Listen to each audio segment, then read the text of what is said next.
एक army officer को छुड़ाने के लिए उनकी पत्नी ने कई सारे ऑफिसरों के साथ रातें रंगीन की, लेकिन ऑफिसरों ने उनकी पत्नी का फायदा उठाया और पति को दुनिया की सबसे बड़ी जेल में भेज दिया। फिर जेल से भागकर 6400 किलोमीटर चलकर वो अपने घर अपनी पत्नी से मिलने क्यों आया, आइए जानते हैं आज की इस मूवी में। दोस्तों, यानूस को जासूसी के जुर्म में 20 साल की सजा होती है और सन 1940 में उसे साइबेरिया की जेल में भेज दिया जाता है। ये जेल ऐसी जगह पर होती है जहां से किसी भी कैदी के लिए भाग पाना लगभग नामुमकिन होता है, क्योंकि इस जेल के चारों तरफ बर्फ और घने जंगल है। इस जेल में अलग अलग देशों के कैदियों को रखा जाता है जिनके साथ यहाँ बहुत ही गलत व्यवहार किया जाता है। तभी यानूस की मुलाकात एक और कैदी से होती है जिसका नाम खाबरोब है। वे एक एक्टर हुआ करता था। अब अगले दिन सभी कैदियों को जंगल में लकड़ी काटने के लिए ले जाया जाता है, लेकिन यानूस की नजर बस इस बात पर थी कि कैसे वह यहां से बचकर भाग सके। शाम के समय एक्टर यानूस के पास आता है और कहता है कि यहां से भागने का मेरे पास एक प्लान है, लेकिन उसके लिए हमें बहुत सारे खाने की जरूरत पड़ेगी। इसलिए वह हर रोज थोड़ा थोड़ा खाना इकट्ठा करना शुरू कर देते हैं।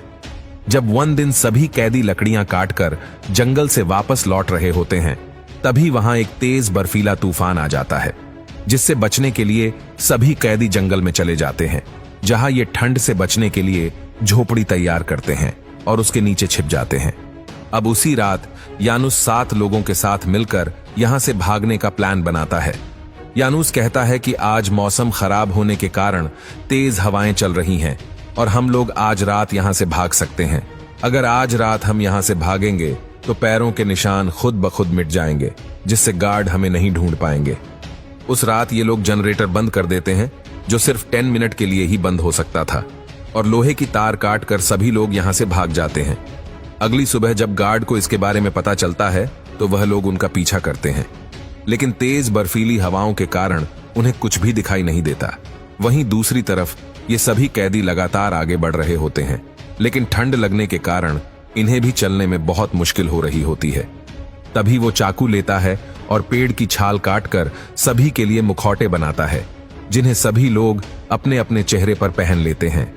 मास्क पहनने से इनके चेहरे पर ठंड नहीं लगती और ये लोग अपना सफर जारी रखते हैं। सुबह ये सभी लोग एक जगह रुकते हैं और जितनी भी खाने पीने की चीजें अपने साथ लेकर आए थे उसे एक जगह इकट्ठा कर लेते हैं। यानूस देखता है कि उनके पास कुछ ही हफ्तों का राशन बचा है, लेकिन सफर अभी भी बहुत लंबा है, जिसके बाद ये लोग अपने आगे के सफर पर निकल जाते हैं। अब इन लोगों को चलते चलते कई दिन बीत जाते हैं और अब इनका खाना भी खत्म हो चुका है। ये लोग इतने भूखे होते हैं कि कीड़े मकोड़े, यहां तक कि पक्षियों के अंडे भी खा जाते हैं। दरअसल इन लोगों को बेकाल झील तक 1 हफ्ते पहले ही पहुंच जाना चाहिए था, लेकिन रास्ता भटकने के कारण ये लोग अभी भी झील से बहुत दूर होते हैं। एक रात जब ये लोग सो रहे होते हैं, तभी इन्हें कुछ जानवरों की आवाज आती है और जब पास जाकर देखते हैं तो कुछ भेड़िए अपना शिकार खा रहे होते हैं। ये लोग उन भेड़ियों को वहां से भगा देते हैं और खुद उस शिकार पर जानवरों की तरह टूट पड़ते हैं। अब अगली सुबह यानूस कहता है कि मैं अकेला ही झील ढूंढने के लिए जा रहा हूं और अगर मैं 1 हफ्ते में वापस नहीं लौटा तो तुम लोग समझ लेना कि मैं नहीं रहा।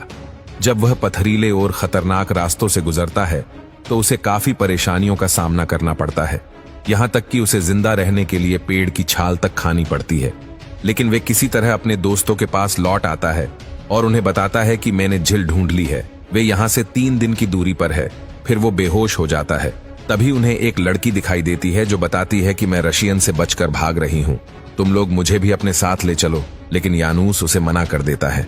अब ये लोग झील के किनारे पहुंचकर देखते हैं कि दलदल में एक हिरण फंसा हुआ है, जिसे ये लोग अपना शिकार बना लेते हैं और अब इनके पास कई हफ्तों का खाना था। तभी उनमें से एक शख्स जो प्रीस्ट था, वह उस लड़की को वापस लेने के लिए जंगल में जाता है और शाम होने तक उसे अपने साथ ले आता है, जिसे ये लोग खाना खिलाते हैं और अपने साथ शामिल कर लेते हैं। दोस्तों, उनके रास्ते में डेजर्ट भी आता है, जहां काफी चलने के बाद उसे एक पानी का कुआं मिलता है और सभी पेट भर के पानी पीते हैं।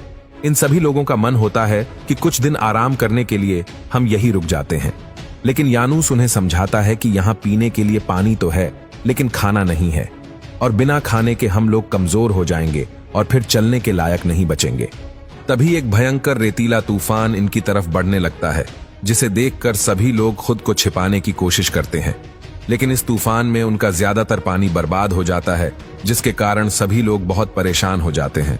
और जब अगले दिन सफर पर निकलते हैं तो इरियाना बेहोश होकर नीचे गिर जाती है। तभी मिस्टर स्मिथ दौड़कर उसके पास आता है और देखता है कि इरियाना के पैर काफी हद तक सूज गए हैं, इसीलिए उसे चलने में बहुत परेशानी हो रही थी। इसलिए प्रीस्ट उसे अपनी गोद में उठा लेता है और आगे बढ़ना जारी रखता है।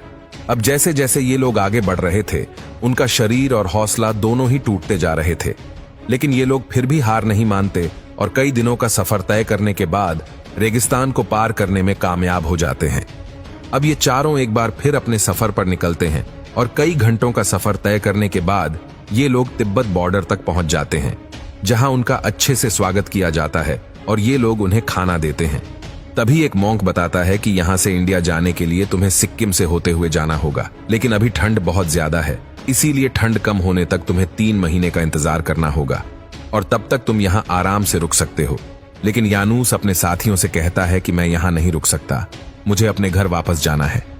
अगले दिन यानूस अपने साथियों के साथ उन बर्फीले रास्तों को नापते हुए सिक्किम तक पहुंच जाता है, जहां सभी लोग उनका बहुत अच्छे से स्वागत करते हैं और उन्हें सम्मान के साथ गांव आया जाता है। इन लोगों ने साइबेरिया से इंडिया तक आने के लिए 6400 किलोमीटर का पैदल सफर तय किया है, जिसमें इन्हें बहुत सारी परेशानियों का सामना करने के साथ ही अपने कई साथियों की जान भी गंवानी पड़ी। जब वो घर जाता है तो वहां सामने उसकी पत्नी बैठी होती है, जो अब बूढ़ी हो चुकी है, लेकिन जब वे दोनों एक दूसरे को देखते हैं तो उनकी आंखों में आंसू आ जाते हैं और इतने साल बाद एक दूसरे को गले लगाकर रोने लगते हैं।